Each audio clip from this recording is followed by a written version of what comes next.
ভিডিওটি দেখার আগে সবার কাছে ছোট্ট একটি রিকোয়েস্ট করতে চাই, প্লিজ প্লিজ প্লিজ যারা ভিডিওটি দেখবেন সবাই একটা করে সাবস্ক্রাইব করে দিবেন। আপনাদের ভালোবাসা পেলে এমন ভিডিও আরো উপহার দিব। ভিডিওগুলো বানাতে অনেক কষ্ট হয়, আমি জানি। ভিডিওটি অনেক মানুষই দেখবেন, প্লিজ একটা করে সাবস্ক্রাইব করে দিবেন। সবাইকে পুরো গল্পটি দেখার জন্য অনুরোধ রইল। যান্ত্রিক শহরের মানুষ যন্ত্রের মতোই ছুটে চলেছে প্রতিনিয়ত। প্রয়োজনে অপ্রয়োজনে ছুটে চলেছে সকলে, ভার্সিটির ক্যাম্পাসেও তাই।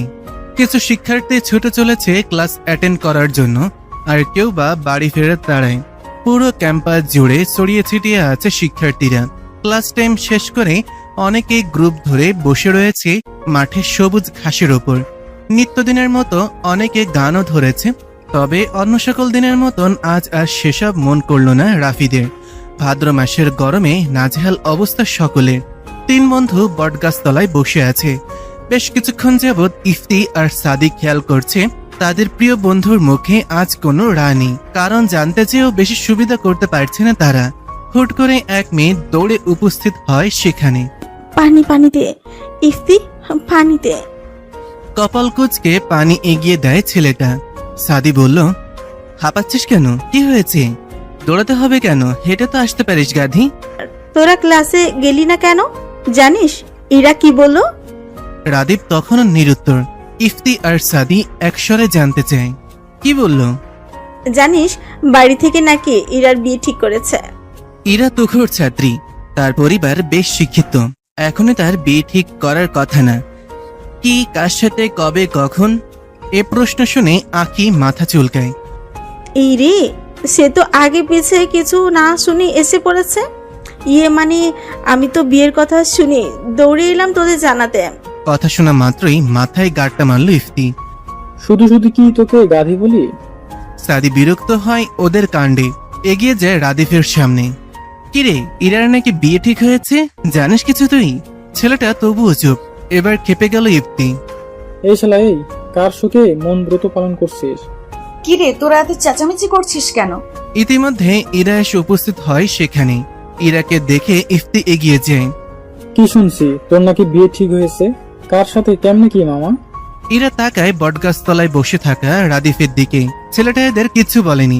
ছোট এক শ্বাস ফেলে কিছু বলতে যাবে তার আগেই, কেন করলি এমনটা ইরা? তুই তো আমার দিকটা বুঝতে পারতিস, নিজ থেকে না করে দিতে পারতিস।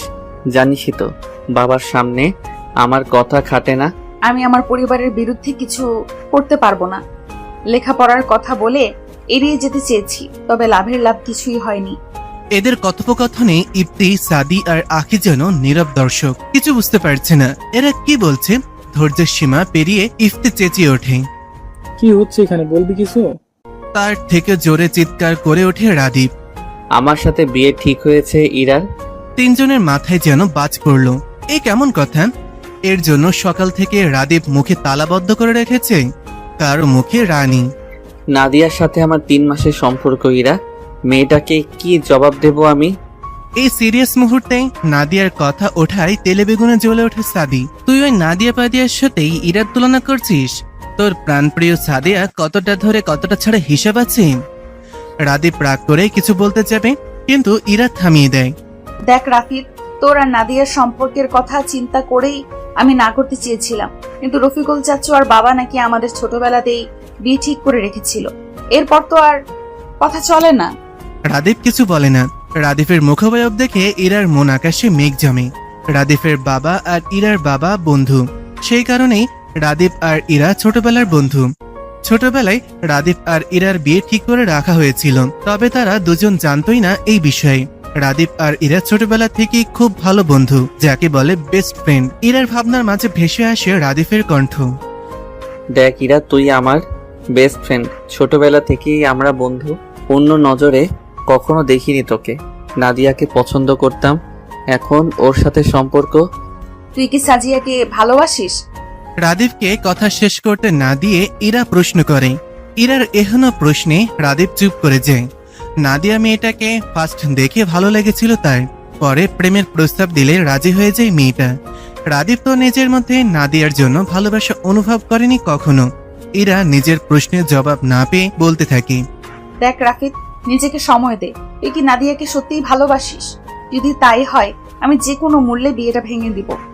বলেই আর দেরি না করে ব্যস্ত পায়ে হাঁটা ধরে। এখানে তার দম বন্ধ হয়ে আসছে। সাদি তাকিয়ে থাকে ইরার যাওয়ার পানি। আর কেউ জানুক আর না জানুক, সে তো জানে ইরা সে স্কুল জীবন থেকেই রাদীপকে পছন্দ করে। রাদীপ, বিয়েতে তোর আপত্তি থাকলে করিস না, তবে নাদিয়া মেয়েটা ভালো না। এতদিন ভেবেছি তুই টাইম পাস করছিস, এইভাবে কিছু জানাইনি। ইফতির কথায় রাদীপের কপালে চিন্তার ভাঁজ। কি প্রমাণ আছে তোর কাছে? একটু আগে নাদিয়াকে পুরাতন ভবনে যেতে দেখেছি, সেখানে তার কি কাজ থাকতে পারে? থাকতেই পারে কোনো কাজ। তুই এইভাবে মানবি না। এই সাদি, ধর তো, বেটাকে আজ দেখিয়ে নিয়ে আসি। বাসে প্রবেশ করতে দেখতে পায় রাদীপের মা এসেছে। এগিয়ে যায় ইরা, কুশল বিনিময় করে তার সাথে। ইরাকে ডেকে লতিফা বেগম পাশে বসান। পছন্দ হয় নাকি তোর? পাশ থেকে লাল খয়েরি রঙের বেনারসি শাড়ি দেখিয়ে বললেন কথাটা।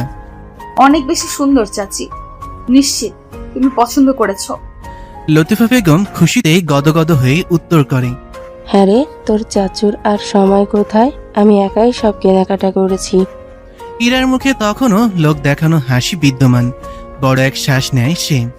চাচি, বলছিলাম কি, রাফিদের মতটা নিলে ভালো হতো না? রাদিফের আবার মত কিরে?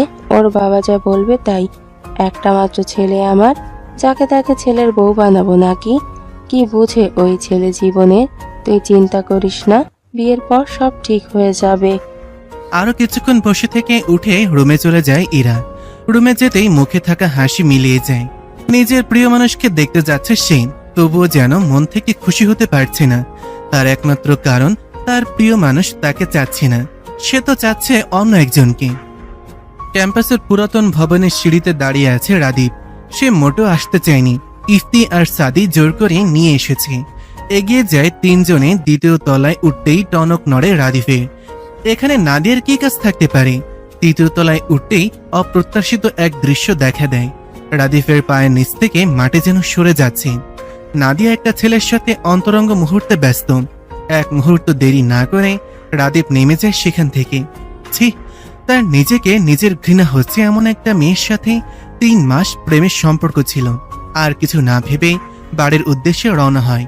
পেছন থেকে ইফতি আর সাদি ডাকছে তাকে, তবুও থামার নাম নেই। বাড়িতে গিয়ে কারোর সাথে কোনো কথা না বলেই চলে গেল নিজের রুমে। কল করলো ইরাকে। রিং হতেই ফোন পিক করলো মেয়েটা, যেন তার কলের অপেক্ষাতেই ছিল। আমি কাউকে ভালোবাসি না ইরা, আমি তোকে বিয়ে করতে রাজি। ইরার খটকা লাগে। রাদীপের কণ্ঠ যেন কেমন শোনাচ্ছে তার কাছে। রাফিদ, তুই ঠিক আছিস? নিঃশব্দে হাসে ছেলেটা। ইরার এই স্বভাবটা ছোটবেলা থেকেই। মেয়েটা কেমন করে যেন সব বুঝে যায়। হ্যাঁ, আমি ঠিক আছি, তবে তোর সাথে সামনাসামনি দেখা করা দরকার। টুকটাক কথা বলে ফোন রেখে দিল রাদীপ। দোতলা থেকে নিচে নেমে এলো। ছেলেকে দেখে শরবত হাতে এগিয়ে আসলেন। আঁচল দিয়ে ঘাম মুছে দেন। শোন, আজকে সন্ধ্যায় ইরাদের বাড়িতে যাব আমরা ডেট ঠিক করতে। বেশি সম্ভব শুক্রবারেই উঠিয়ে নিয়ে আসবো ইরাকে। আজই তো বুধবার, আর হাতে মাত্র একদিন। এত তাড়াতাড়ি কি আছে বুঝলাম না। একটু সময় দেবে তো আমাদের? বিয়ের পর অনেক সময় পাবি। মায়ের উত্তর যেন প্রস্তুত থাকে সদাই। রাদীপ আর কথা বাড়ায় না। তখনই ফোনটা বেজে ওঠে। স্ক্রিনে তাকিয়ে বিরক্তি যেন বেড়ে গেল। নাদিয়া মেয়েটা কল করেছে। কল না ধরে ব্লক করে দিল ডাইরেক্ট। নিজের প্রতি বিরক্ত লাগছে। কি মেয়ের সাথে সম্পর্কে ছিল সে? ছি, প্রেমিকার সাথে অন্য এক ছেলের ওইরকম দৃশ্য দেখার পরও তার বিন্দুমাত্র কষ্ট লাগেনি, বরং ঘৃণা হচ্ছে নিজের প্রতি। ইরার রুমে বসে আছে রাদীপ। সন্ধ্যার পরে রাদীপকে নিয়ে তার মা বাবা এসেছে ইরাদের বাসায়। বড়রা সকলে ড্রয়িং রুমে বসে বিয়ের দিন তারিখ নিয়ে আলোচনা করছে। তাকে পাঠানো হয়েছে ইরার সাথে একান্ত কথা বলতে। রাদীপ ভেবে পায় না ইরার সাথে সে একান্ত কথা কি বলবে। তাদের জীবনে কি এমন কোনো কিছু আছে যা দুইজন জানে না? নেই তো। সকল কিছুই তাদের নখদর্পণে। ছোট থেকে বড় হওয়া তাদের একসাথেই। ভাবনার মাঝেই ইরা রুমে উপস্থিত হয়। চায়ের কাপ এগিয়ে দিতে দিতে বলে, নে তোর চা। উফ, এত গরম পড়েছে আজ। আজ বাদে কাল বউ হবি আমার, তুই তুকারি করছিস কেন? রাদীপের কথায় খানিকটা লজ্জা পেল ইরা। তবে ছেলেটাকে বুঝতে দেওয়া যাবে না। মেয়েকে রাগ দেখাতে ভেঙচি কাটল। তাই বলে কি তোকে এখন ও গো কি গো হ্যাগো বলতে হবে? পারবো না আমি। রাদীপ কপাল কুঁচকে ফেলে। এই মেয়ে তো তাকে 2 পয়সার সম্মান দেবে না, আর কখনো না দিয়েছে। অথচ ছেলেটা জানেই না মেয়েটা তার জন্য আদর্শ বউ হওয়ার প্রশিক্ষণ নিচ্ছে। কিছুক্ষণ চুপ থেকে রাদীপ মুখ খুলে, দেখ ইরা, তুই আমার বেস্ট ফ্রেন্ড হিসেবে অদ্বিতীয়া, তবে এক ছাদের নিচে আমাদের জীবন কেমন হবে আমরা জানি না। তাই আমার কিছু সময় লাগবে নিজেকে গুছিয়ে নিতে। আশা করি তুই আমার দিকটা বুঝবি। রাদীপের ইঙ্গিত বুঝতে সময় লাগে না ইরার, তবে অনুভূতি বোঝা মুশকিল। অনুভূতি প্রকাশে বরাবরই ব্যর্থ মেয়েটা নিজেকে সামলে বলে, আমি যেন মরেই যাচ্ছি বউয়ের অধিকার পাওয়ার জন্য। রাদীপ কিছু বলতে যাবে তার আগেই তাদের ডাক চলে আসেন। চলে যায় ড্রয়িং রুমের উদ্দেশ্যে। ইরার বিয়ে হয়ে যাচ্ছে। আচ্ছা, আমার বাবা মা কি আমাকে চোখে দেখে না বিয়ে দেওয়ার জন্য? আখির কথায় ভুরু কুচকে প্রশ্ন করে ইফতি। তোকে কে বিয়ে করবে গাধি? অবশ্যই করবে। আমি কি কম সুন্দরী নাকি? বলে ভাবনায় মেয়েটা। এত বিয়ে বিয়ে করছিস কেন বলতো? লেখাপড়া খুব প্যারা দিচ্ছে আজকাল। এর থেকে বিয়ে করা ঢের ভালো দোস্ত। ছাই দিয়ে $2 দিলেই পাতিল পরিষ্কার। আখির কথায় হেসে দেয় সকলে। এরা বলে ওঠে, কাল সময় মতো চলে আসিস কিন্তু সকলে। আখি মেয়ে পক্ষ থাকবে আর তোরা দুজন রাফিদের সাথে বর পক্ষ থেকে আসবি, তাই না রাফিদ? হুম। ফোনের স্ক্রিনের দিকে তাকিয়ে উত্তর দেয় রাদীপ। নীরব এক দীর্ঘশ্বাস ফেলে ইরা। বিয়ের কথা হচ্ছে থেকেই ছেলেটা কেমন চুপচাপ, কারোর সাথেই কোনো কথা বলে না তেমন। ইরার সাথে তো নাই। মাঝে মাঝে ইরার আফসোস হয়, ভালোবাসার মানুষ পেতে গিয়ে তাদের বন্ধুত্ব নষ্ট হয়ে যাবে না তো। সাদি অবলোকন করছে ইরার মুখবয়ব। কেমন শান্ত হয়ে গেছে মেয়েটা।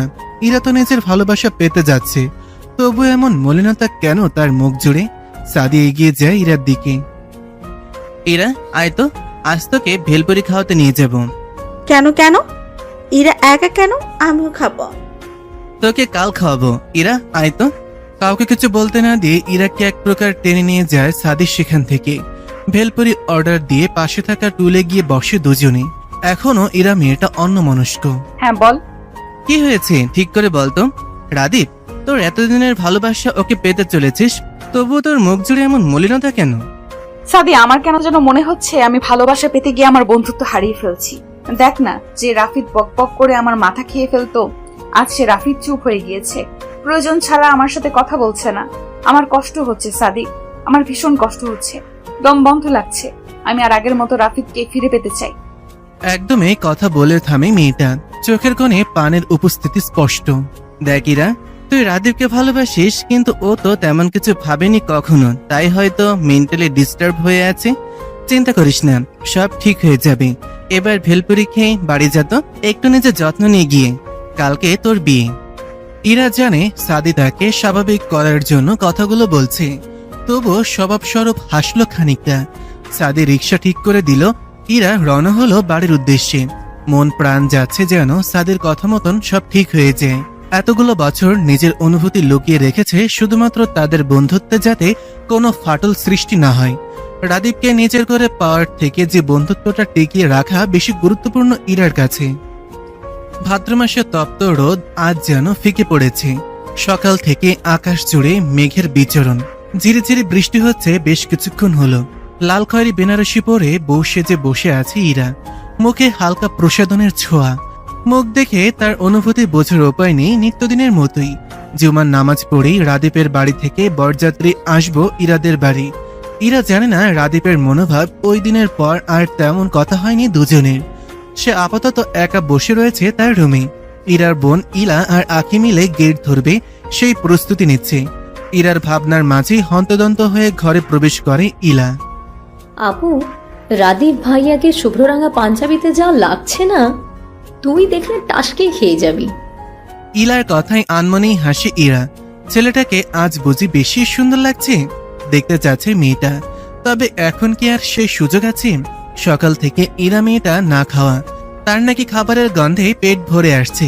এই তো কিছুক্ষণ আগে কাজে এসে বিয়ে পড়িয়ে গেল।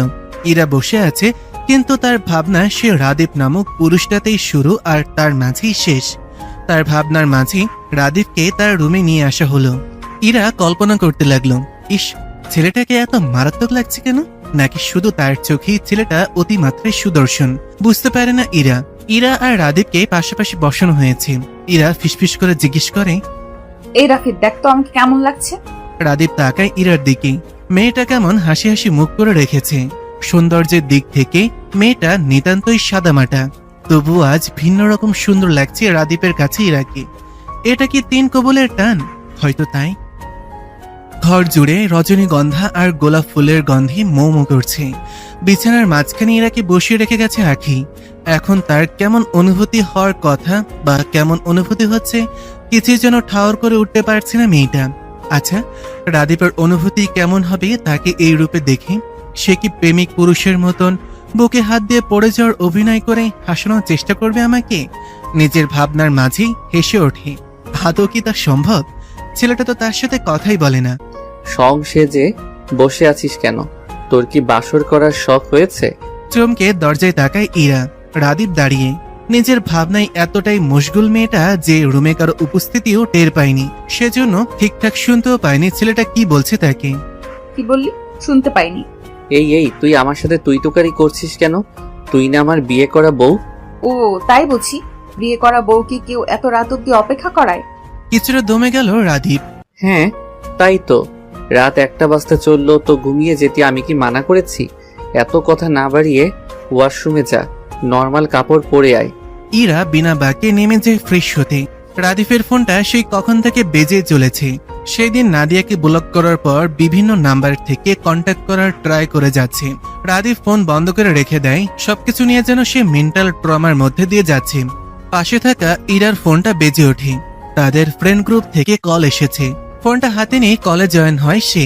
স্ক্রিনে ভেসে আসছে ইফতি আর আখির মুখ। কোন একটা বিষয় নিয়ে হু হু করে হাসছে তারা। রাদীপকে দেখে চুপ মেরে যায় আখি, তবে ইফতি দমে না। কিরে মাম্মা, খবর কি? বউ রেখে বউয়ের ফোনে কি করছিস? রাদীপ এবার আর রেগে যায় না। বউ ফ্রেশ হতে গিয়েছে, আপাতত বউয়ের ফোনই কাছে। রাদীপের স্বাভাবিক রূপ দেখে আঁকি হতভম্ব। 2 দিন আগেও মুখ প্যাঁচার মতো করে রেখেছিলি বিয়ে করবি না বলে, আজই বউ বউ করছিস, লজ্জা লাগে না? আরে এটা তো আমাদের ইরার ক্রেডিট, তাই না রে রাদীপ? আজ একটা বউ নেই বলে বউ বউ করতে পারছি না। ধুর শালারা, ফোন রাখ। বলেই কল কেটে দিল রাদীপ। এদের মুখের ভাষা অন্যদিকে চলে যাওয়ার আগেই কেটে পড়া ভালো। বেশ অনেকক্ষণ বাদেই ইরা বেরিয়ে এলো। রাদীপের হাতে তখনও ইরার ফোন। কে কল দিয়েছিল রাফিদ? রাদীপ এ প্রশ্নের উত্তর দেয় না, বরং পাল্টা প্রশ্ন করে। ইমন কে এরা? ইরা ভুরু কুচকায়। হঠাৎ এই প্রশ্ন? আরে ইমন তো আমার খালাতো ভাই হয়। তোর সাথে দেখা হয়েছে তো তোর মনে নেই? ওর সাথে তোর এত কি কথা? ইরার কুচকানো ভ্রু আরো সংকুচিত হয়। রাদীপ তো কখনো এমন ভাবে জিজ্ঞাসাবাদ করে না তাকে। এমনি আমরা সমবয়সী সেই হিসাবে। সমবয়সী বলেই কথা বলতে হবে? বালের লজিক দেখাও তুমি আমাকে। ইরা অবাকের ওপর অবাক হচ্ছে। এ কোন রাদীপ? পরক্ষণে কিছু একটা ভাবে মুচকি হাসি ধরা দেয় ইরার মুখে। Rafid, are you jealous?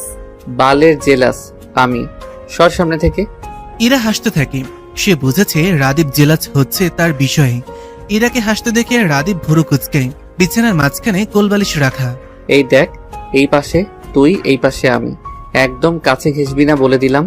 আমার সময় প্রয়োজন। ছাতার মাথা আলাপ জুড়ে দিয়েছিস সেই থেকে। সময় প্রয়োজন, সময় প্রয়োজন, সব সময় এক কথা। আমি কি তোর ঘাড়ে চড়ে বসে রয়েছি স্ত্রীর অধিকারের জন্য? ফাউল একটা। হতবম্ব রাদীপ।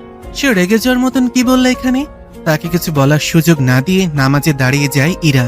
আল্লাহর কাছে শুকরিয়া আদায় করবে সে এখন ভালোবাসার মানুষকে জীবনে এনে দেওয়ার জন্য। মাঝরাত, নিস্তব্ধে ঘেরা রাস্তাপাট। সোডিয়াম হলদেটে আলো ছাড়া আর কোনো আলোর দেখা নেই। সেই নিস্তব্ধ রাস্তার মাঝে বসে সাদি সিগারেট ফুঁকছে। সিগারেটের ধোঁয়ার মধ্য দিয়ে বুকের ব্যথা উড়িয়ে দেওয়ার ব্যর্থ প্রচেষ্টা চালিয়ে যাচ্ছে। সিগারেট নাকি মানুষের মনে দুঃখ কমাতে পারে? কই, তাহলে তার কমছে না কেন? সকলের সামনে কঠিন হয়ে চলা ছেলেটাও যে আজ ভাগ্যের নির্মমতার শিকার। কথায় বলে না, একজন তার মনের মানুষ পেয়ে গেলে তৃতীয় পক্ষ কষ্ট পাবি। সেই নিদারুণ কষ্ট অনুভব করছে ছেলেটা। সেই কলেজ জীবন থেকে ইরাকে পছন্দ করে ছেলেটা, কিন্তু কখনো সাহস করে বলা হয়ে ওঠেনি। যেদিন সে জানতে পেরেছিল ইরা রাদীপকে ছোটবেলা থেকেই পছন্দ করে, সেদিন সাদি ভেঙে পড়েছিল। আমাদের সমাজে একটা কথা বেশ প্রচলিত, ছেলেদের নাকি কাঁদতে হয় না। সেই বাধা নিয়ম ভেঙে আকাশ পাতাল কাঁপিয়ে কান্না করছিল ছেলেটা। সেটা কেউই শুনতে পায় না, কেউই না। তারপর থেকে নিজেকে গুছিয়ে নিতে শুরু করেছিল ছেলেটা, গুছিয়েও নিয়েছিল। তবে আজ তার খুব কষ্ট হচ্ছে, খুব। ভালোবাসায় এত দহন কেন ইরাবতী? আমি যে এই দহনে জ্বলে পড়ে ছারখার হয়ে যাচ্ছি। নিস্তব্ধ জনমানবহীন রাস্তায় ছাদের আত্মচিৎকার শোনার মতন কেউই নেই। মন মস্তিষ্ক যেন যুদ্ধে নেমেছে, বারবার তাকে মনে করিয়ে দিচ্ছে তার ইরাবতী এখন অন্য কারো, তোর আর অধিকার নেই তাকে চাওয়ার। চিৎকার করতে থাকে ছেলেটা, তোমাকে আর চাইব না ইরাবতী, আর চাইব না। কিছুক্ষণ পর নিজেকে ধাতস্থ করে ছেলেটা, মনে যাই থাকুক তাকে তো নিজেকে গুছিয়ে রাখতে হবে। তার মনের ক্ষরণ সে কাউকে জানাতে চায় না। বিড়বিড় করে ওঠে আনমনি, আমার না হও, অন্যের হও, তবুও তুমি সুখে রও। ভোরের আলো ফুটতেই রাদীপের ঘুম ভেঙে যায়। পাশ ফিরে ইরাকে দেখতে পেল। পিলে চমকে ওঠে ছেলেটার, ইরা এখানে কেন? তার মস্তিষ্ক সচল হয়ে ওঠে। কালকে তো তার আর ইরার বিয়ে হলো। আনমনে হাসে ছেলেটা, তার ছোটবেলার বেস্ট ফ্রেন্ড এখন তার বউ। ইরার মুখের দিকে তাকিয়ে আছে রাদীপ। মেয়েটাকে কেমন স্নিগ্ধ লাগছে। এক ধানে তাকিয়ে থাকে ছেলেটা। ইরা নড়ে চড়ে ওঠে, হুট করে চোখ মেলে তাকায়। রাদীপ তড়িঘড়ি করে অন্যদিকে তাকায়। কি করছিলি রাফিদ? মেয়েটা ঘুম জড়ানো কণ্ঠ শুনে শীতল স্রোত বয়ে যায় পুরো শরীর জুড়ে। আজ হুট করে মেয়েটাকে এত মায়াবী লাগছে কেন? নিজেকে প্রশ্ন করে কোনো উত্তর পায় না ছেলেটা। গলা পরিষ্কার করে নেয়। বউকে দেখছিলাম। ইরা হতভম্ব, এটা কি আদৌ রাদীপ? তার কেমন সন্দেহ হচ্ছে। হুট করে উঠে বসে। রাদীপের কপালে হাত রাখে ইরা। কই না তো, জ্বর তো আসেনি। ছাড় তো, আমার জ্বর আসতে যাবে কেন? আহারে, তোর নাদিয়ার কি হবে রে এবার? মেয়েকে দুঃখ প্রকাশ করে মেয়েটা। তেতে ওঠে রাদীপ। যাবি তুই এখান থেকে? আজ ইরা আর রাদীপ একসাথে ভার্সিটিতে এসেছে। ইরার মেজাজ বেশ ফুরফুরে আজ। দুজন একসাথেই এগিয়ে গেল বাকিদের উদ্দেশ্যে। বটগাছের কাছাকাছি আসতেই ইপ্তি বেশ জোরেই বলে ফেলে, এই কি রে, তোরা আজই ক্যাম্পাসে এসেছিস?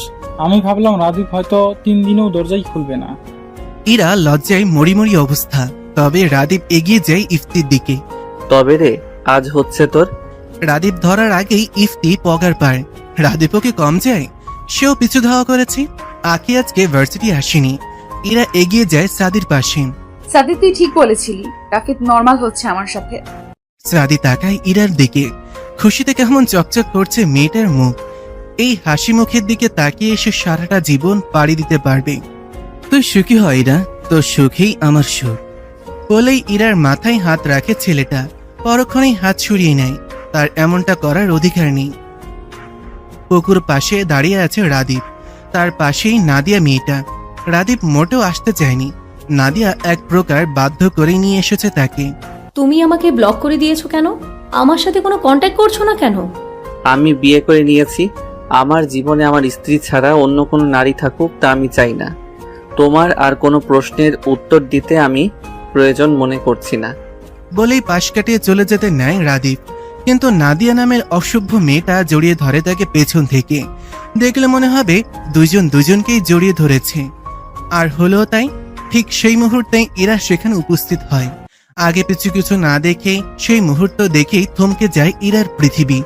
আর এক মুহূর্ত দেরি না করে চলে যায় সেখান থেকে। আর একটু সময় থাকলে হয়তো রাদীপের দেওয়া চরটাও দেখতে পারত। একটু দেরি করলে হয়তো নিজেদের মধ্যে ভুল বোঝাবুঝি তৈরি হতো না। ইরা কোথায়? পুকুর পাড় থেকে এসে ইরাকে না দেখে প্রশ্ন করে রাদীপ। তার প্রশ্নে ভুরু কুচকায় সাদি। ইরা তো পুকুর পাড়ের দিকে গেল, দেখা হয়নি তোর সাথে? রাদীপের মস্তিষ্ক সেকেন্ডেই ধরে ফেলে সম্পূর্ণ বিষয়। ইরা তাহলে কি সেখানে ছিল? ইরা কি তাকে ভুল বুঝলো? Shit shit. ব্যস্ত পায়ে নিজের রুমে প্রবেশ করে রাদীপ। ইরা নিচের ফ্লোরে বসে হাঁটুতে মুখ গুজে বসে আছে। কেঁপে কেঁপে উঠছে খানিক বাদে বাদে। স্পষ্ট বোঝা যাচ্ছে মেয়েটা কান্না করছে। রাদীপ এগিয়েছে। ইরা, এইরা আমাকে ভুল বুঝছিস তুই? রাদীপের কথায় মুখ তুলে তাকায় ইরা। ইরা সে বিধ্বস্ত মুখ দেখে রাদীপের বুক ধক করে উঠে যেন। ইরা, আমাকে ক্লিয়ার করার সুযোগ। তোকে আমি বিয়ের আগে জিজ্ঞাসা করেছিলাম তুই অন্য কাউকে ভালোবাসিস নাকি। জিজ্ঞাইনি, তুই কেন স্বীকার করলি না? আজ আমার ওই দৃশ্য কেন দেখতে হলো? বল, কেন দেখতে হলো? শেষের কথাগুলো চিৎকার করে বলতে থাকে ইরা। সে যেন এখন নিজের মধ্যে নেই। রাদীপকে কিছু বলতে না দিয়ে আবার বলা শুরু করে। তুই যদি একবার স্বীকার করতি তুই অন্য কাউকে ভালোবাসিস, আমি কখনো তোর জীবনে আসতাম না। তুই কেন বললি না আমাকে? ইরা, আমার সাথে ওর কোনো সম্পর্ক নেই। সম্পর্ক নেই? তোকে মেয়েটা জড়িয়ে ধরলো আর তুই বলছিস সম্পর্ক নেই? এবার গতি হারালো রাদীপ। এত রিয়াক্ট করার কিছু দেখছি না ইরা, তুই বেশি বেশি করছিস। ওর সাথে সম্পর্ক ছিল, আজ শেষ করে দিয়ে এসেছি। হুট করেই ইরা হাসতে থাকে, যেন পৃথিবীর সবচেয়ে মজার জোকস শুনেছে সে। হাসতে হাসতেই বলতে থাকে, হ্যাঁ তুই ঠিক বলেছিস, আমি বেশি রিয়েক্ট করছি। জানিস রাফিদ, বিয়ের আগে আমার কোনো অধিকার ছিল না। তোকে অন্য কারোর সাথে দেখেও কিছু বলতে পারিনি, আর না পেরেছি নিজের মনের কথা তোকে জানাতে। কিন্তু এখন তো আমার পূর্ণ অধিকার আছে রাফিদ। তোকে নিজের করে পাওয়ার পর নিজ থেকে একটা অধিকার বোধ জন্মেছে তোর প্রতি। রাদীপ কিছু বলতেই মুখ খুলবে তার আগেই রাফিদ, আজকে বলে দে আমায়, তোকে আমি সেই স্কুল জীবন থেকে ভালোবাসি রাফিদ। হ্যাঁ ভালোবাসি, কখনো মুখ ফুটে বলতে পারিনি। পাছে যদি প্রিয় বন্ধু হারিয়ে ফেলি, সেই শোক যে আমি নিতে পারতাম না রে, এই জন্যই কিছু বলিনি। আমি আমার অনুভূতি প্রকাশ করতে পারি না। তুই কেন সব সময়ের মতো বুঝে নিলি না আমাকে? তবে দেখ, তুই আমার চোখের ভাষা বুঝতে না পারলেও আশেপাশের অনেকেই বুঝে গিয়েছিল আমার ইচ্ছের বিরুদ্ধেই। কই, তাদের তো বলতে হয়নি। তুই কেন বুঝলি না আমার চোখের ভাষা? এই সব কথা তোকে আমি বলতাম না। ভেবেছিলাম তুই সম্পর্কটা মেনে নিলে তারপর বলবো, কিন্তু না, আজ মনে হলো তোকে আজই জানিয়ে দেওয়া উচিত। এরপর যদি আর সুযোগ না পাই, আমি আফসোস নিয়ে মরতে চাই না। রাদীপ কিং কর্তব্য বিমূঢ়, তার চোখে মুখে বিস্ময়। ইরা তাকে ভালোবাসে? একটু আগে কি বললো ইরা? সে কি ঠিক শুনেছে? এটা কিভাবে হয়? এত বছরও কি সে ইরাকে বুঝতে ব্যর্থ? হাজার খানেক প্রশ্ন তার মনে ঘুরপাক খাচ্ছে। তার মাঝেই ভেসে আসে ইরার কণ্ঠ। একদিন তোকে প্রান্তরেখার পথিক বানিয়ে চলে যাব বহু দূরে। সেই দিন তুই খুব করে চাইলেও আমাকে আর পাবি না। বলে চলে যেতে নেয় সেখান থেকে। তার আগেই রাদীপ ইরার হাত ধরে ফেলে। রাফিদ ছাড়, আমি একা থাকতে চাই। হাত ছাড়ে না, বরং আরো নিজের কাছে আনে ইরাকে। এতদিন কেন মনের কথা জানাসনি? ইরা কথা বলে না, চোখ দিয়ে অনর্গল পানি পড়ছে মেয়েটার। রাদীপ আরেকটু কাছে নিয়ে আসে ইরাকে। মেয়েটা ছাড়া পাওয়ার জন্য ছটফট করছে। খুব তো ভালোবাসি করছিস, আমার ভালোবাসার গভীরতা সহ্য করতে পারবি তো? ইরা মুখ তুলে তাকায় রাদীপের দিকে। ছেলেটার গরম নিঃশ্বাস আশ্রয় পড়ছে তার মুখে। রাদীপের কথা তার মাথায় বাজছে। কি বলল ছেলেটা? ভালোবাসার গভীরতা মানে? তার ভাবনার মাঝে রাদীপ ইরার কানে ফিসফিস করে, আমি ছুঁয়ে দিলে সামলাতে পারবি তো নিজেকে? বাবার অফিসে টুকটাক কাজ গুছিয়ে নিচ্ছে রাদীপ।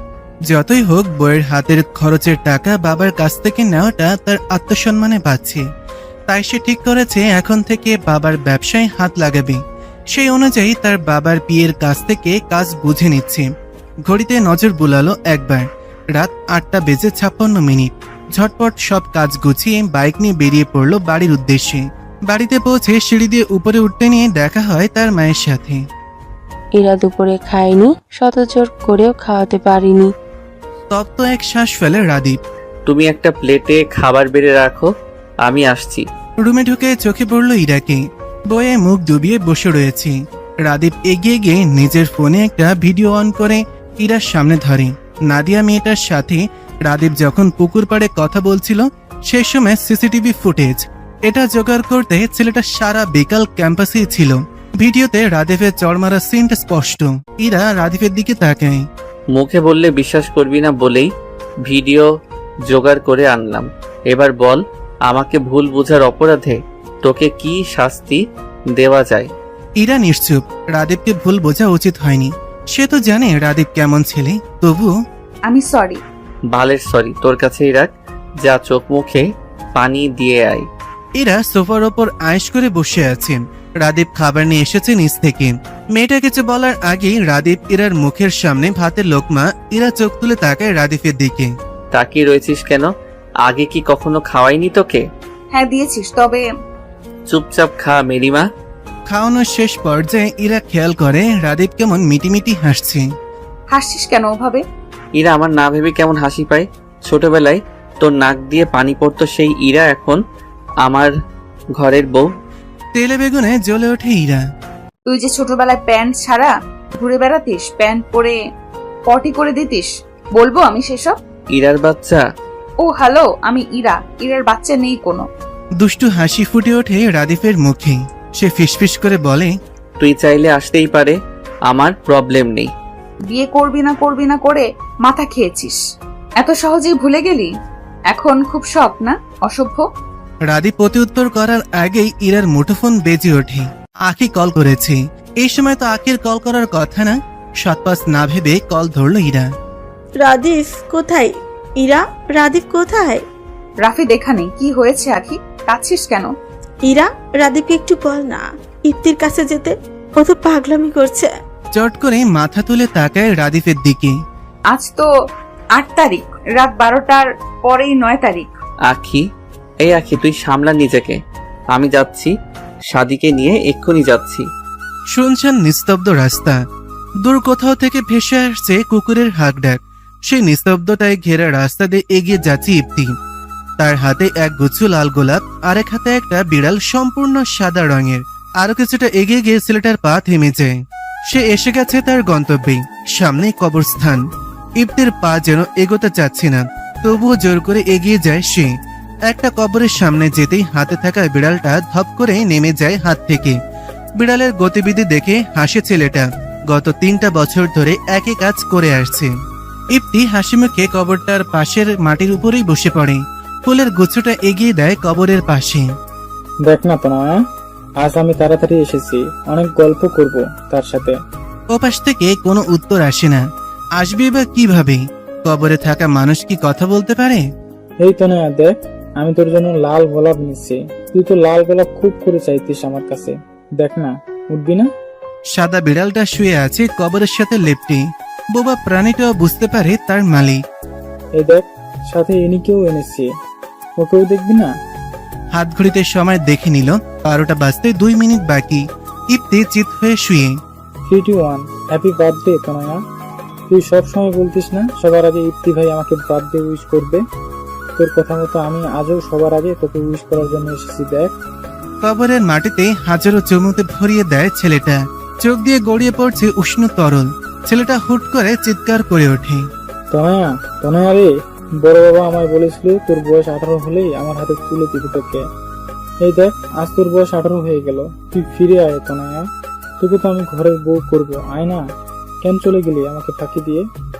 আমার যে কষ্ট হয় তনয়া, তুই তো আমার কষ্ট সহ্য করতে পারতিস না, তবে আজ কেন আসছিস না? দেখ না তনয়া, আমি কাঁদছি, কষ্ট হচ্ছে, আমার বুক ছিঁড়ে যাচ্ছে তনয়া।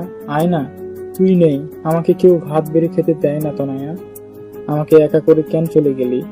আমার মাথাটা হাতায় দে না। আসছিস না কেন? শুনতে পাচ্ছিস না তুই আমার কথা? ইফতির হ্যালুসিনেশন হচ্ছে। চোখের সামনে ভেসে উঠছে তনয়া। এই তো আমার তনয়া, তোকে আর রেখে যাব না, চল আমার সাথে। ইফতি মেয়েটার হাত ধরতেই হাওয়ায় মিলিয়ে যায় মেয়েটার অবয়ব। আরো বেশি পাগলামি করতে লাগে ইফতি। পাগলের মতন কবরের মাটি খুঁড়তে লাগে। ওই মুহূর্তে ওইখানে উপস্থিত হয় সাদি আর রাদীপ। ইফতি, কি করছিস কি? এরকম করলে তনয়া আরো কষ্ট পাবে। মাথা তুলে পেছনে তাকায় ইফতি। গিয়ে জড়িয়ে ধরে রাদীপ আর সাদিকে। দেখ না, একটু আগেই তনয়া এখানে ছিল, আমি হাত ধরতেই গায়েব হয়ে গেল। আসতে বল না ওকে, আজ যে ওর বয়স 18 হয়ে গিয়েছে, এখন ওকে আসতে বল, বড় বাবা আমার হাতে তুলে দিবে। বল না রাদীপ, এই সাদি তুই বল। দুইজনই বেশ বুঝতে পারে ইফতির আবারও হ্যালুসিনেশন হচ্ছে। এটা নতুন না, প্রায়ই হয়। ইফতি, অনেক রাত হয়েছে, চল। তোরা বুঝতে পারছিস না, আমার তনয়া আজ যাবে আমার সাথে, ও তো কথা দিয়েছিল। শত বুঝিও লাভের লাভ কিছুই হলো না। ইফতি পাশে বসে এক দৃষ্টিতে তাকিয়ে আছে। রাদীপ আর জোর করেনি। ইফতির সময়ের প্রয়োজন। বছরের 2টা দিন ইফতি নিজের মধ্যে থাকে না। এক তনয়ের জন্মদিন আর এক তনয়ের মৃত্যুবার্ষিকীতে। অনেক সময় বাদে রাদীপ এগিয়ে যায়, কাঁধে হাত রাখে। ইফতি, এবার যেতে হবে। ইফতি শোনে রাদীপের কথা, দুহাত দিয়ে জড়িয়ে ধরে কবরটাকে। মাটিতে চুমু এঁকে দেয়। আমি আবার আসবো তনয়া। চল রাদীপ। রাদীপ তাকায় ইফতির দিকে। ছেলেটা নিজেকে স্বাভাবিক করতে চাচ্ছে দেখে আর কথা বাড়ায় না। শুনছেন নিশুতির রাতে 3 বন্ধু রওনা হয় তাদের বাড়ির উদ্দেশ্যে। হুট করে রাদীপ বাইক থামায়। সাদি বলে, কিরে থামলি কেন? রাদীপের দেখা দেখি বাকি 2জনও নেমে যায়। কোথায় থেকে যেন আঁকি দৌড়ে এসে ইফতির গায়ে হামলে পড়ে। হঠাৎ এমনটা হওয়ায় কিছুটা পিছিয়ে যায় ইফতি, পরক্ষণে সামলে নেয় নিজেকে। কি হয়েছে গাড়ি, কাঁদছিস কেন? তুই আর কষ্ট পাস না ইফতি। আমাকে বল তোর তনয়া কেমন ছিল, আমি তেমনি হয়ে যাব, সত্যি বলছে। কথা বলতে বলতে নাক টানছে মেয়েটা। রাদীপ আর সাদি মুখ চাওয়াচুই করে। এই সময় এসব বলছে কেন মেয়েটা? ইফতি যদি রেগে যায়, কিন্তু তাদের ভুল প্রমাণ করে ইফতি হাসি মেয়েটার কথা শুনি। আঁকি একটু বেশি ভাবে তাকে নিয়ে। তোকে কারো মতো হতে হবে না আখি, তুই যেমন তেমনই থাক। আমার শূন্য জীবনে তোর মতো একটা গাঠি থাকলে মন্দ হয় না বিষয়টা। নতুন ভোরের সূচনা, নতুন দিনের সূচনা। অনেকের হয়তো নতুন করে বাঁচা, নতুন করে জীবন যুদ্ধে যাওয়ার সূচনা হয় একটা দিনের সূচনার সাথে। কাল রাতে রাদীপের বাড়ি ফিরতে ফিরতে অনেক রাত হওয়ায় ইরার সাথে তেমন কোনো কথা হয়ে ওঠেনি। আখের বিষয়েও কোনো কথা হয়নি তাদের। রাদীপ ঘুম থেকে উঠে বারান্দার গাছে পানি দিচ্ছে। এই গাছগুলো ইরা খুব শখ করে লাগিয়েছে। নে রাফিদ, তোর চা। রাদীপ তাকায় ইরার দিকে। শাড়ি পরেছে মেয়েটা, তবে সেই রূপে মুগ্ধ হওয়ার আগেই মেজাজ বিগড়ে গেল রাদীপের। ইরা হাত থেকে চায়ের কাপ রেখে দেয় অন্য পাশে, টেনে রুমে নিয়ে দেয়ালের সাথে আটকে ধরে ইরাকে। এই তোকে না বলেছি তুমি করে বলতে, তুমি বল এক্ষুনি তুমি করে বলবি। অন্যদিকে ফিরে ইরা। অনেক দিনের অভ্যাস, তুমি করে বলতে আমার লজ্জা লাগে। আহারে সোনা, লজ্জা লাগার কিছু বলিনি আমি, তুমি করে বলো এক্ষুনি ফার্স্ট ইরা। ইরা চোখ মুখ কুচকে তো তুমি? রাদীপ হাসে। ইরা তাকিয়ে থাকে সেই হাসি মাখা মুখের পানে। আখির সাথে কথা হয়েছে তোর? হ্যাঁ, সকালে কল করেছিল, ইফতির কথা জিজ্ঞেস করেছিল। রাদীপ ইরাকে কালকের ঘটনা খুলে বলে। আচ্ছা তোরা মেয়েরা এমন কেন, আখি কেন প্রকাশ করছে না নিজের অনুভূতি? আসলে আখি আর 5টা মেয়ের মতো না, আমরা সবাই জানি। ওর মধ্যে বাচ্চা মোটা রয়ে গিয়েছে, হয়তো ও নিজেই নিজের অনুভূতি বুঝতে অক্ষম। রাদীপ বুঝমানের মতন মাথা নাড়ে, হুট করে প্রশ্ন করে, আজ শাড়ি পরেছিস কেন? আজ নাকি তোর থুড়ি থুড়ি তোমার নানু বাড়ির লোক আসবে, তাই পড়তে বললো মা। রাদীপ কিছু বলল না। ইরা আর দেরি না করে নিচে নেমেছে। ইরার তড়িঘড়ি করে যাওয়া দেখে আনমনেই হাসে রাদীপ। ইফতির বড় চাচার মেয়ে তনয়া। ইফতির বাবা মারা যাবার পর থেকেই তারা বড় চাচার সাথে থাকতো। বড় চাচার একমাত্র মেয়ে তনয়া তখন ইফতির ন্যাওটা। সব কাজেই তার ইফতি ভাইয়াকে লাগবেই। মাঝে মাঝে ইফতি বিরক্ত হতো, কিন্তু দিন যাওয়ার সাথে সাথে ইফতি কেমন যেন মেয়েটার মায়ায় জড়িয়ে পড়ে। তনয়া শৈশব থেকে কৈশোরে পদার্পণ করার পর যেন ইফতিকে নিয়ে তার পাগলামো বাড়তে থাকে। একদিন হুট করে বাবার কাছে গিয়ে বলেই ফেলল ইফতিকে এসে বিয়ে করবে। ইফতির চাচি ইফতিকে তেমন একটা পছন্দ করতো না, তবে তনয়ের বাবা ইফতির প্রতি মেয়ের আসক্তি দেখে তাদের বিয়ে পড়িয়ে রেখেছিল খুব গোপনে। কথা ছিল তনয়ের 18 বছর হলেই মেয়েকে ইফতির হাতে তুলে দেবেন। কিন্তু হায়, ভাগ্যের নির্মম পরিহাস। বিয়ে হওয়ার ঠিক 1 সপ্তাহের মাথায় মেয়েটার নাক মুখ দিয়ে রক্তবমি করতে থাকে। মেয়ের অবস্থা দেখে বাবা আর ইফতি হসপিটালে নিয়ে যায়। সেখানে গিয়ে হয়তো ইফতি তার জীবনের সব থেকে বড় সত্যের সম্মুখীন হয়েছিল। তনয় মেয়েটার ব্লাড ক্যান্সার লাস্ট স্টেজ চলছিল, অথচ প্রাণোচ্ছল মেয়েটা জানতো না মরণ ব্যাধি রোগ বাসা বেঁধেছে তার ভেতর। টানা 3 দিন হসপিটালে মৃত্যুর সাথে পাঞ্জে লড়ে পৃথিবীর মায়া ত্যাগ করে মেয়েটা। মৃত্যুর দ্বার প্রান্তে এসো মেয়েটা শক্ত করে ধরে রেখেছিল ইফতির হাত। তার শেষ কথা ছিল, ইফতি ভাই, আমি চাই আমার অবর্তমানে তোমাকে কেউ যত্ন করুক। আমি তোমার প্রথম স্ত্রী হিসেবে তোমাকে অনুমতি দিলাম বিয়ে করার। এটাই আমার শেষ ইচ্ছে। ইফতি সেদিন মেয়েটাকে কোনো উত্তর দিতে পারেনি। অবুঝ মেয়েটা যেন সেদিন বুদ্ধিমতী হয়ে গিয়েছিল। নিজের মৃত্যুর পরোয়া না করে সে ভেবেছিল ইফতির ভালো থাকা নিয়ে। ভালোবাসা এমনও হয়, তার ভালোবাসা হয়তো এমনই ছিল। কাল রাতে ইফতিকে আর বাড়ি ফিরতে দেয়নি, সাদি নিজের বাসায় নিয়ে এসেছিল। সাদি চা নিয়ে রুমে আসে। ইফতি ঘুম থেকে উঠেছে আরো কিছুক্ষণ আগে। 2 বন্ধু চা খাচ্ছে একসাথে বসে। সাদি ইফতিকে কিছু বলতে চাচ্ছে, তবে ছেলেটা যদি আবারও উত্তেজিত হয়ে পড়ে সেই ভেবে চুপ রয়েছে। 7-5 না চিন্তা করে বলেই ফেলল, দেখ ইফতি, অনেক বছর তো হলো, এবার নিজেকে নিয়ে কিছু ভাব, গুছিয়ে নে জীবনটা। আমি নিজেকে গুছিয়েই রেখেছি সাদি, তবে বছরের 2টো দিন আমি নিজের মধ্যে থাকি না, আর না কখন থাকতে পারবো। আখির দিকটা একটু ভেবে দেখলে হয় না? আখি কি চায় ও তো নিজেই জানে না, নিজের অনুভূতি সম্পর্কে এখনো অবগত নয়। ওর থেকে বেশি হয়তো আমি নিজেই জানি ওর অনুভূতি। তাহলে তুই নিজ থেকে কিছু করছিস না কেন? ইফতি পূর্ণ দৃষ্টিতে তাকায় সাদির দিকে। তুই পেরেছিস নিজের মনে অন্য কাউকে জায়গা দিতে? সাদি বিস্ময় নিয়ে ইফতির দিকে তাকায়। নিজের অনুভূতি প্রকাশ করবি না, তাই বলে কি তোদের কিছুই আমি বুঝতে পারি না? ইফতি, তুই ভুল বুঝছিস, তেমন কিছুই না আসলে। ইরাকে ভালোবাসিস না? অস্বীকার করতে পারবি? বাসতাম, তবে এখন আর বাসি না। আর আমি চাই না এই বিষয়ে আর কেউ জানুক। আচ্ছা, তা ঠিক আছে, কিন্তু নিজেকে নিয়ে ভাবা উচিত তোর। আমি এইভাবেই ঠিক আছি।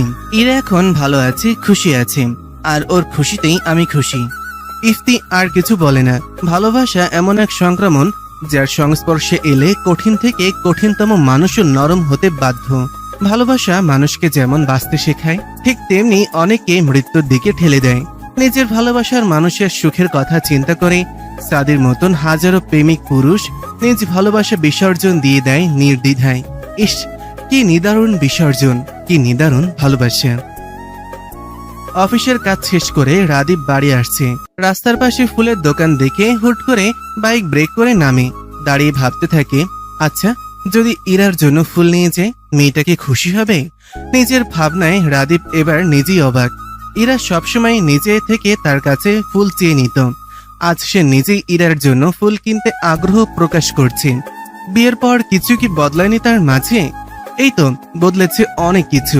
রাদীপ তার অনুভূতি ঠাওর করতে পায় না মাঝে মাঝে। আবার সে এত ভাবতেও চায় না। জীবন তো তাকে ভালোই রেখেছে। বন্ধু হিসেবে ইরার জুড়ি মেলা ভার। রাদীপ জানে স্ত্রী হিসেবেও ইরা অপূর্ব। নির্দিষ্ট ফুল খুঁজতে একটু দেরি হলেও কয়েক দোকান ঘুরে ইরার সব থেকে পছন্দের ফুলটাই নিল রাদীপ। ইরা গুনগুন করে গান গাইছে আর বিছানা ঠিক করছে। একটু আগে তাদের বন্ধুদের গ্রুপে কথা হয়েছে। ইফতি নিজেকে সামলে নিয়েছে, আর আখি সে তো আগের মতোই। কখন কি করে সে নিজেই বুঝে না। আনমনেই হাসি ইরা। বন্ধুদের মধ্যে আখির বিষয়ে সকলেই জানে যে ইফতিকে এসে পছন্দ করে, শুধু মেয়েটা কখনো তা স্বীকার করে না। হাতের কাজ শেষ করে ড্রয়িং টেবিলের সামনে যেতেই তার নাকে এক সুন্দর সুবাস আসে। খুশি হয়ে যায় মেয়েটা। এটা তো দোলন চাপার ঘ্রাণ। পরক্ষণে মেয়েটা ভীত হয়। আশেপাশে তো দোলন চাপা ফুলের গাছ নেই। এত রাতে সে ফুলের ঘ্রাণ পাচ্ছে কেন? দরজা ভেতর থেকে লাগানো। রাদীপ দরজা নক করে, তবে কোনো সাড়া নেই। আবার দরজা নক করবে, তার আগেই দরজার লক খুলে যায়। ইরা চোখ মুখ খিচে এক প্রকার চেঁচিয়ে ওঠে, ভূত ভূত। ইরা, ভূত কোথায় দেখলি? এটা তো আমি। রাদীপের কথা শুনে যেন প্রাণ ফিরে পায় মেয়েটা। তুই এসেছিস, এত দেরি করলি কেন? জানিস একটু আগে তেনারা দোলন চাপা ফুলের গ্রান নিয়ে এসেছিল। রাদীপের ভুরু কুচকে যায়। তার আনা দোলন চাপা ফুলের ঘ্রাণ পেয়েছে ইরা, সে সেটা নিশ্চিত। তবে তেনারা?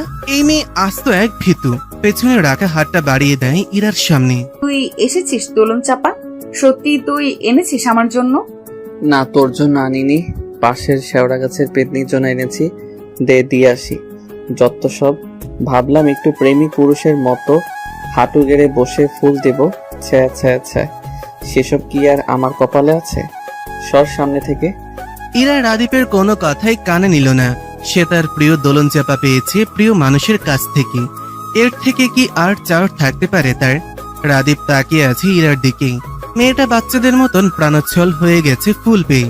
ইরা তাকাতেই নিজেকে স্বাভাবিক করে জিজ্ঞাসা করে, তুই না বলেছিলি নানুরা আসবে?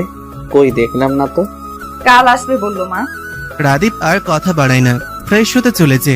ইরা তাকিয়ে থাকে রাদীপের দিকে। ছেলেটাকে স্বাভাবিক স্বামী হতে চাচ্ছে হয়তো, তাই না হলে যে রাদীপকে বলে কয়ে ফুল নিতে হতো, সেই রাদীপ নিজ থেকে তাকে ফুল এনে দিল আজ। ইরার খুশি যেন আজ বাদ মানে না। ইরা ড্রেসিং টেবিলের সামনে রেখে দেয় ফুলগুলো। তার স্বামীর দেওয়া প্রথম উপহার বলে কথা। সূর্য যেন আজ নিজের পূর্ণ তেজ দিয়ে কিরণ ছড়াচ্ছে চারপাশে। ভ্যাপসা গরমে নাজেহাল অবস্থা পথচারীদের। তাদের মধ্যে ইলাও অন্যতম। কলেজের কিছু কাজে বের হয়েছিল বাড়ি থেকে, তা না হলে এই গরমে সে জীবনেও বের হতো না। মেয়েটা বিপাকে পড়ল রাস্তা পার হতে গিয়ে। শহরে বেড়ে ওঠার পরও রাস্তা পার হতে পারে না ইলা। রাস্তায় আর কেউই নেই যে অন্যজনের সাথে পার হয়ে যাবে। খানিক বাদে কানে আসে তাকে উদ্দেশ্য করে বলা গুটি কয়েক শব্দ। এখন রাস্তা পার হওয়া শিখলে না মেয়ে? শব্দের মালিকানা খুঁজতে পেছনে ফিরে দেখতে পায় সাদি দাঁড়িয়ে। ইলা লজ্জা পায় খানিকটা, মাথা নিচু করে নেয়। এর আগেও একদিন সাদি তাকে রাস্তা পার করে দিয়েছিল স্কুলে থাকতে। এবারও কেন এই লোকের সামনেই পড়তে হবে? হুট করে সাদি ইলার হাত ধরে রাস্তার ওপারে নিয়ে যেতে থাকে। ইলার কি হলো সে জানে না, সে তো তাকিয়ে আছে সাদির ধরা হাতের দিকে। এ কেমন অনুভূতি?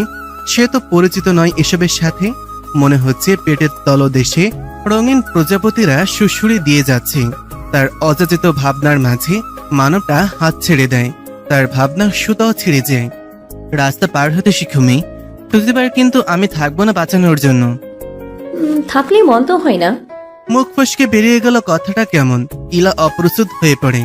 ইলার কথাই হেসে ওঠে ছেলেটা। বেশ কথা শিখে গেছো দেখছি।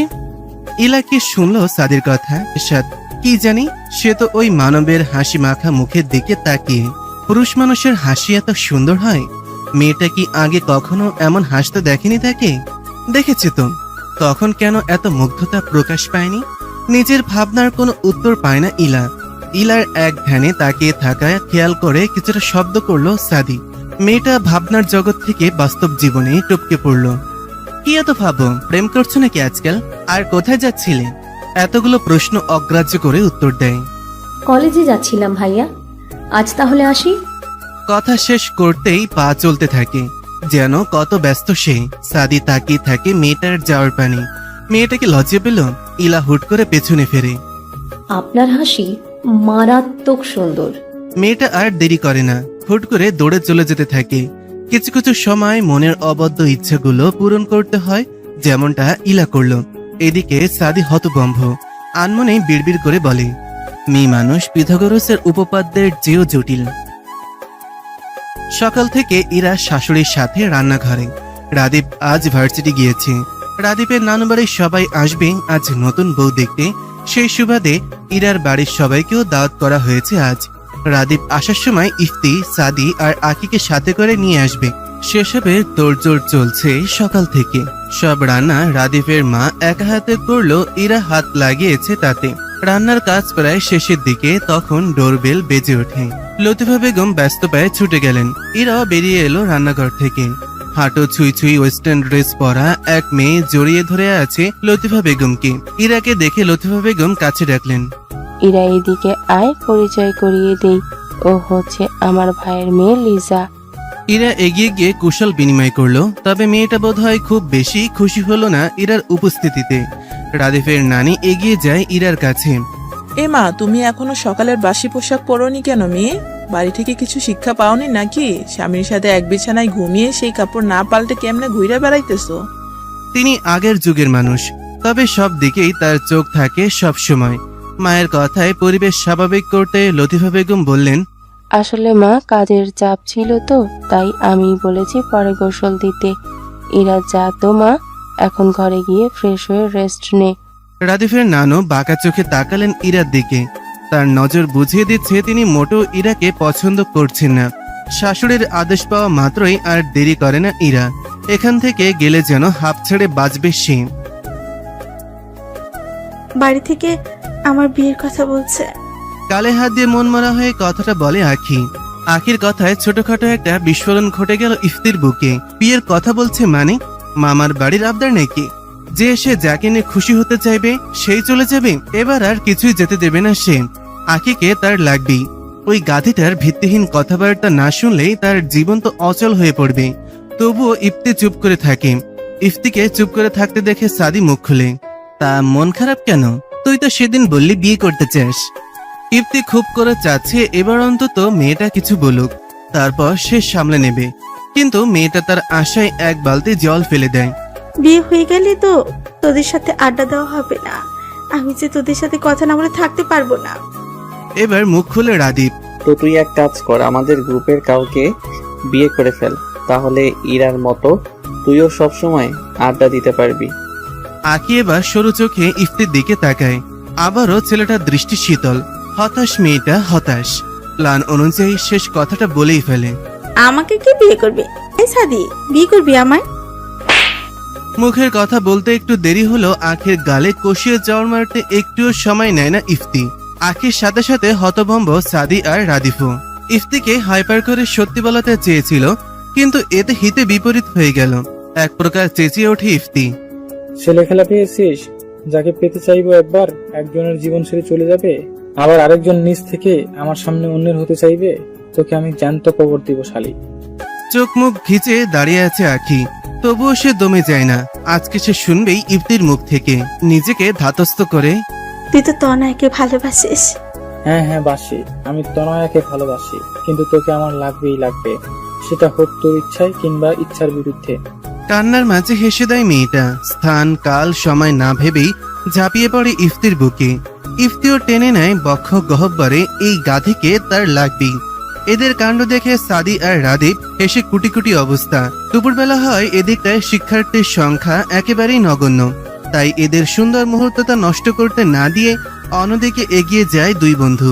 তৃষ্ণার্ত দুই প্রেমিক প্রেমিকা একান্তই সময় কাটাক নিজেদের মতন করে। কাবাব মে হাড্ডি হবে কেন শুধু শুধু। লতিফা বেগমের কথা অনুযায়ী আজও শাড়ি পরেছে ইরা। রাদিফের নানি আগের দিনের মানুষ, কখন কোন ভুল ধরে ফেলেন বলা যায় না। নিজে পছন্দ করে ছেলের বউ এনেছে সে, অন্য কেউ তার খুদ ধরুক তা তিনি মোটেও চান না। শাওয়ার থেকে বেরিয়ে কানে এলো কলিং বেলের আওয়াজ, তার মানে বাড়ির সকলে চলে এসেছে। খুশিতে আত্মহারা হয়ে ছুটে যেতে চায় নিচে, কিন্তু হাই কপাল, এরার একটা বদ অভ্যাস, সে চুলের পানে ঝরায় না কখনো। চুল থেকে গড়িয়ে পানি পড়ছিল মেঝেতে, দেখতে না পেরে পিছলে পড়ে গেল মেয়েটা। ইরার ঘরের সকলেই উপস্থিত হয় মুহূর্তেই। নিজের কেমন লজ্জা লাগছে। এর মধ্যেই নানি শাশুড়ি বলে বসলো, কি মেয়ে বউ করে এনেছিস দেখ, বলেছিলাম শুনলি না আমার নাতনিটা। ভদ্রমহিলার কথা শেষ করতে দেয় না লতিফা বেগম। হয়েছে মা, নিচে যাও সবাই, আমি আসছি। একে একে সবাই নিচে চলে যায়। ইরার ভীষণ খারাপ লাগলো নানির কথাটা। মা বিশ্বাস করো, আমি বেলের আওয়াজ পেয়ে তাড়াহুড়ো করে যাচ্ছিলাম, খেয়াল করিনি এখানে পানি। শাসনের সুরে ধমকে ওঠে লতিফা বেগম। চুল দিয়ে টপ টপ করে পানি পড়ছে, মুছিস নি কেন? আজ তো অল্পতেই রক্ষা পেয়েছিস, বড় কিছু হলে তখন। ইরা চুপ থাকে, এটা তার অন্যতম একটা বদভ্যাস। ইরাকে চুপ থাকতে দেখে কাল থেকে আমি নিজে তো ট্রেনিং নেব, একদম স্ট্রিক্ট শাশুড়ি হয়ে যাব বলে দিলাম। লতিফা বেগমের কথা বলার ভঙ্গিমায় হেসে দেয় ইরার সাথে লতিফা বেগম নিজেও। রুমে প্রবেশ করে এই সুন্দর মুহূর্তের সাক্ষী হয় রাদীপ। অন্তর জুড়ে যায় কেমন শীতল স্রোত নেমে যায়। এই তো তার জীবনের দুই নারী, একজন তার মা, আরেকজন সে তো ভবিষ্যৎ বাচ্চার মা। নিজের অযাচিত ভাবনায় আনমনেই হাসে ছেলেটা। আপাতত ইরা ঘরে একা। রাদীপ একটু আগে বাইরে গিয়েছে। ইরার পড়ে যাওয়ার ব্যাপারটা নিয়ে বাড়ি মাথায় তুলে নিয়েছিল ছেলেটা। তেমন চোট না পেলেও বাড়িতে ডক্টর এনেছিল রাদীপ। সেসব ভেবেই হাসছে ইরা। রাদীপ তার প্রতি আগে থেকে যত্নশীল। ভাবনার মাঝে ইরার রুমে প্রবেশ করে লিজা, রাদীপের মামাতো বোন। ওয়েস্টার্ন ড্রেস পরা মেয়েটাকে দেখে জোরপূর্বক হাসে ইরা। মেয়েটা কেমন ক্ষিপ্ত হয়ে আছে। এই মেয়ে, এই কেন এলে আমার আর রাদিফের মাঝে? ইরা হতভম্ব। তার আর রাদীপের মাঝে বলতে কি বোঝাতে চাইছে মেয়েটা, আবার বলে ওঠে, আজ শুধুমাত্র তোমার জন্য আমি আমার রাদিফকে পেলাম না, না হলে দাদু আমাকে কথা দিয়েছিল রাদিফের সাথে আমার বিয়ে দিবে। কথা বলতে বলতে ইরার ব্যথাযুক্ত পা চেপে ধরে। কি করছেন কি? লাগছে, ছাড়ুন ছাড়ুন বলছি। চেঁচিয়ে ওঠে ইরা। মেয়েটা আরো ক্ষিপ্ত হয়ে ইরার গলা চেপে ধরে। তোকে আমি আজ মেরেই ফেলবো, তোর জন্য আমি রাদিফকে পেলাম না। মুহূর্তেই চোখ বড় বড় করে ফেলে ইরা। ঠিক সেই সময় রুমে উপস্থিত হয় রাদীপ। ঘটনা বুঝতে পেরেই দৌড়ে গিয়ে ইরাকে ছাড়িয়ে নেয়। সাথে সাথে সজোরে এক থাপ্পড় বসিয়ে দেয় লিজা নামের মেয়েটার গালে। তুমি আমাকে মারলে রাদিফ? হ্যাঁ মারলাম, কারণ তুমি নিজের মনুষ্যত্ব হারিয়েছ। তোমার সাহস কি করে হলো ওর গায়ে হাত দেবার? তোমার ওই হাত ভেঙে গুড়িয়ে দেওয়ার আগেই তুমি চলে যাও। এখনই তুমি আমার ঘর থেকে বের হও, এক্ষুনি। রাদীপের বজ্র কণ্ঠে ভয় পেয়ে যায় লিজা। সে আর দেরি না করে নিচে গিয়ে দাদের কাছে ন্যাকা কান্না জুড়ে দেয়। সবকিছু শুনে ভদ্রমহিলা নাতনিকে আশ্বাস দেন, তুই চিন্তা করিস না, ওই মেয়েকে আমি উচিত শিক্ষা দেব, এমন ভাবে শিক্ষা দেব যাতে সাপও মরবে লাঠিও ভাঙবে না। ইরার গলায় বেশ ভালোভাবে দাগ বসে গিয়েছে, জায়গাটা লাল হয়ে আছে সম্পূর্ণ। রাদীপের দিকে তাকিয়ে প্রশ্ন করে ওঠে ইরা, লিজার সাথে তোর কিসের সম্পর্ক রাফিক? মেয়েটা আস্ত এক সাইকো, বাড়িতে এলে আগে পিছে ঘুরতে থাকে। ওর সাথে আমার কোনো সম্পর্ক নেই। নিজ থেকে আমাকে বিয়ের প্রস্তাব দিয়েছিল, আমি না করে দেওয়ায় তোর সাথেই ব্যবহার। ইরা কিছু বলে না। ইরা, আজ বাড়িতে দাওয়াত, তোদের বাড়ি থেকে সকলে আসবে।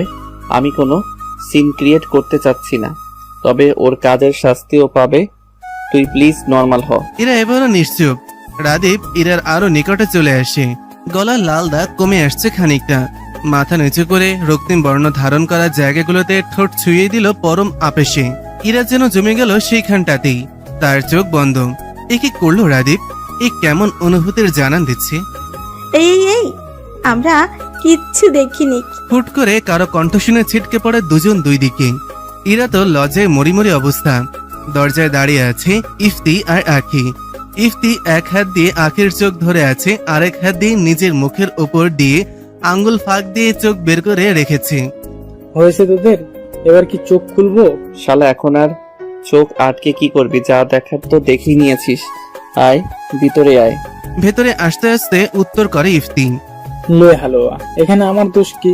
আমি কি জানি তোরা দরজা খোলা রেখে ভিতরে রঙ্গলীলা করছিস? তোরা কি চুপ করবি এবার? ইরার ধমকে অফ হয়ে যায় ছেলে দুটো। তবুও থেমে নেই তাদের মিটমিটানি হাসি। এর মাঝে ইরার বাড়ির সকলে এসে পড়ে। পায়ে ব্যথা নেই, ইরা নিচে এসেছে। মানুষ বলে ওকে না পেলে আমি মরেই যাব। কাউকে না পেয়ে আসলে কেউ মরে না। জীবন তার নিজ গতিতে এগিয়ে যায়। কেটে যায় সময়। যেমন কাটছে সাদের জীবন। সে হেঁটে যাচ্ছে, উদ্দেশ্য নেই জানা। রাদীপের সাথেই ও বাড়ি যাওয়ার কথা ছিল, তবে সে মিছে বাহানা দিয়ে পরে যাবে বলেছে। সাদের ভেতরে চলছে মন মস্তিষ্কের লড়াই। মন বলছে ইরাকে অন্য ঘরে সে দেখতে পারবে না। অপরপক্ষে মস্তিষ্ক নিজেকে এতটা স্বার্থপর হতে সায় দিচ্ছে না। এতদিনের বন্ধুত্বের সম্পর্ক তাদের। তার নিজের স্বার্থের জন্য সে তো বন্ধুদের বাদ দিতে পারে না। এর মাঝেই পায়ের গতি কমিয়ে দেয়, রিক্সা ডেকে উঠে পড়ে। উদ্দেশ্য রাদীপের বাড়ি। জীবনে আর যাই হোক, বন্ধুত্ব বাদ দেওয়া যাবে না। পুরো ড্রয়িং রুম জুড়ে মানুষের আনাগোনা। পুরো ঘর ইফতি মাতিয়ে রেখেছে। আসর জমাতে একাই ওস্তাচ্ছে। সাদি এসে সেই কখন থেকে ডোরবেল বাজিয়ে যাচ্ছে, খুলছে না কেউ। রাদীপকে কল করার জন্য মাত্রই ফোন বের করেছিল, তার আগেই দরজা খুলে গেল। আরে ইলাজি, তোমার কলেজের কাজ শেষ? সকালবেলার কথা বলার জন্য ইলার অস্বস্তি হচ্ছে। নিচে তাকিয়ে নখ খোঁচাচ্ছে মেয়েটা। খুব কষ্ট উচ্চারণ করলো, জি জি ভাইয়া। সাদি আরো কিছু বলতে যাবে, তার আগেই ইফতি হাক ডাক শুরু। এই সাদি, ওখানে কি ঢাকার জ্যাম দেখা দিয়েছে নাকি? এগোচ্ছিস না কেন হলুদ ছাড়া? ইফতির কথাই ইলা সামনে থেকে সরে যায়। সাদি খেয়াল করলো ইলা যে অস্বস্তি বোধ করছে। হয়তো সকলের জন্য, নিজের বলা কথার জন্যই। ভেতরে প্রবেশ করে সকলের সাথে কুশল বিনিময় করে সেও আড্ডায় ব্যস্ত করে ফেলে নিজেকে। মনের অবাধ্য অনুভূতিগুলো তাকে কষ্ট দিতে পারে না। দিনের সব থেকে সুন্দর সময় হয়তো দুপুরের পর থেকে সন্ধ্যা হওয়ার সময়টুকু। প্রখর রোদের তাপ কমে এসেছে। মাথার উপরে থাকা সূর্যটা হেলে পড়েছে পশ্চিমে। রোদ পড়ে যাওয়ায় বাড়ির ছোটরা সবাই মিলে ছাদে মাদুর পেতে বসেছে। বড়রা পাশে রাখা চেয়ারে বসে তাদের মতন আড্ডা দিচ্ছে। শুধু অনুপস্থিত লিজা। সেই ঘটনার পর আর ঘর থেকে বের হয়নি। এতে সব থেকে বেশি খুশি হয়েছে ইরা। মেয়েটাকে তার একটুও পছন্দ না। সবাই মিলে আলোচনা করে ঠিক করা হলো এখানে এখন ট্রুথ আর ডেয়ার খেলা হবে। ইলা গিয়ে খালি বোতল নিয়ে এলো। এবার এটা ঘোরানো হবে। প্রথমবারে বোতল গিয়ে থামে সাদির সামনে। Truth or dare? সাদি তাকায় ইফতির দিকে। ছেলেটা মিটিমিটিয়ে হাসছে। এটা সংকেত হচ্ছে ট্রুথ নেওয়া যাবে না। যে কোনো সময় ছেলেটা তাকে ফাঁসিয়ে দেবে। আমি ডেয়ার নিব, ইলা বলে ওঠে। এই আমি ডেয়ার দিব। সাদের গানের গলা দারুণ, তুই একটা গান গাতো। সকলে সাই জানালো। অনিচ্ছা থাকা সত্ত্বেও সাদি গান ধরল। কখনো আকাশ বেয়ে চুপ করে যদি নেমে আসে ভালোবাসা খুব ভরে, চোখ ভাঙা ঘুমে তুমি খুঁজো না আমায়। ইফতি তাকিয়ে আছে বন্ধুর মুখ পানে। সে মন প্রাণে চায় সাদের জীবনেও কেউ এসে ছেলেটাকে গুছিয়ে নিক। সকলের করতালের আওয়াজে ইফতির ধ্যান ভাঙে। পুরো গানটায় সাদি নিচের দিকে তাকিয়ে শেষ করেছে, কেননা কাউকে উদ্দেশ্য করে গান গাওয়ার মতন কেউ তার জীবনে নেই। সকলেই গানের জন্য সাদিকে বাহবা দিল। চুপ রইল ইলা। সাদির ফোনে মায়ের কল আসায় সে নিচে চলে যায়। ইরার মা ইয়াসমিন বেগম ছোট মেয়েকে বললেন, ইলা নিচে যা তো, নাস্তা ভেজে রেখে এসেছি আমরা, নিয়ে আয়। মায়ের আদেশ পেয়ে ইলা নিচে আসে। রান্নাঘর থেকে নিয়ে আসে ভেজে রাখা স্প্রিং রোল আর সিঙ্গাড়া। সাদি বাড়ি থেকে ফোনে কথা বলে ভেতরে আসছে দেখে হাতের বাটিগুলো ডাইনিং টেবিলের ওপর রাখে। আপনার গানের গলা অসম্ভব সুন্দর। সাদি ফোনের ওপরে চোখ রেখে হাঁটছিল বিধায় ইলাকে খেয়াল করেনি। কণ্ঠ শুনে তাকালো। মেয়ে, তোমার কাছে দেখছি আজকাল আমার সবই সুন্দর লাগছে, ব্যাপার কি বলতো? ইলা চুপসে যায়। সে তো ভাবেইনি যে এভাবে তাকে ধরে ফেলবে। ইলাকে চুপ থাকতে দেখে সাদি আবার বলে, যে রাস্তায় আসতে চাইছো সময় থাকতেই ফিরে যাও মেয়ে, না হলে। সাদির কথা সম্পূর্ণ হওয়ার আগে সেখানে রাদিফের নানি উপস্থিত হয়। তোরা কে কোথায় আছিস দেখে যা, বাড়িতে কি সর্বনাশ হলো রে। কে কোথায় আছিস দেখে যা, এই ছেলে মেয়ে দুটো কি করছে, ছি ছি ছি ছি ছি। মহিলার কথা শুনে যেন বজ্রপাত হলো ইলা আর সাদির ওপর। সে কি ইঙ্গিত দিচ্ছে? ইলা আর সে তো শুধু কথা বলছিল, তাদের মধ্যে যথেষ্ট দূরত্ব ছিল। তবে ওনার কণ্ঠ শুনে রফিকুল সাহেব, শামসুল সাহেব সহ সকলে হন্তদন্ত হয়ে নিচে নেমে আসে ছাদ থেকে। ইয়াসমিন বেগমকে দেখি রাদিফের নানি কেকিয়ে ওঠে। মেয়েকে কি শিক্ষা দিয়েছ? ছি, বোনের বাড়িতে এসে এসব করছে। নিজের মেয়েকে নিয়ে এসব কটূক্তি মোটেও সহ্য করলেন না ইলার বাবা শামসুল হক। কি করেছে আমার মেয়ে? এসব কি বলছেন আপনি? তোমাদের মেয়ে ভাতারের সাথে এখানে রঙ্গলীলা করছিল, আমি হাতে নাতে ধরেছি। এসব ভাষা শুনে সাদি আর চুপ থাকতে পারল না। কি যা তা বলছেন আপনি? আমরা এখানে দাঁড়িয়ে কথা বলছিলাম, একটা মেয়ে হয়ে অন্য একটা মেয়েকে এমন মিথ্যা অপবাদ দিতে আপনার বাচ্ছে না? লতিফা বেগম এগিয়ে যান মায়ের দিকে। মা, তুমি বোধহয় ভুল দেখছো। সাদিকে ছোট থেকে দেখছো না? ইলা আমাদের নিজের মেয়ের মতোই, ওরা কোনো খারাপ কাজ করতে পারে না। আমি চোখে কম দেখতে পারি, কিন্তু লিজা ও কি চোখে কম দেখবে? ওই তো আমাকে ডেকে নিয়ে এলো। হ্যাঁ, আমি ওদের খুব বাজে অবস্থায় দেখেছি, ভাষায় প্রকাশ করার মতো নয়। নিচের দিকে তাকিয়ে শুধু অশ্রু ফেলছে ইলা। এবার আরো ডুকরে কেঁদে উঠল। নিজেকে নিয়ে এইসবও শুনতে হচ্ছে তাকে। এতক্ষণ চুপ থাকলো, এবার ইয়াসমিন বেগম গিয়ে মেয়ের গালে চড় মারতে লাগলেন এলোপাথাড়ি। আন্টি, কি করছেন কি? ওর কোনো দোষ নেই, আপনারা ভুল বুঝছেন। ইয়াসমিন বেগম তবুও থেমেনি, নিজেও কাঁদছেন তবুও থামছেন না। শামসুল হক এগিয়ে গিয়ে ছাড়িয়ে নিলেন। পাগল হয়ে গেলে তুমি? নিজের মেয়ের প্রতি বিশ্বাস পাচ্ছ না? আমার মেয়ে এমন কোনো কাজ করতে পারে না। হ্যাঁ হ্যাঁ, আমি জানি আমার মেয়ে কেমন, কিন্তু আজ যে কালি ওর গায়ে লাগানো হলো, এর কি হবে? বুঝতে পারছো কিছু তুমি? এবার মৌন থাকে শামসুল হক।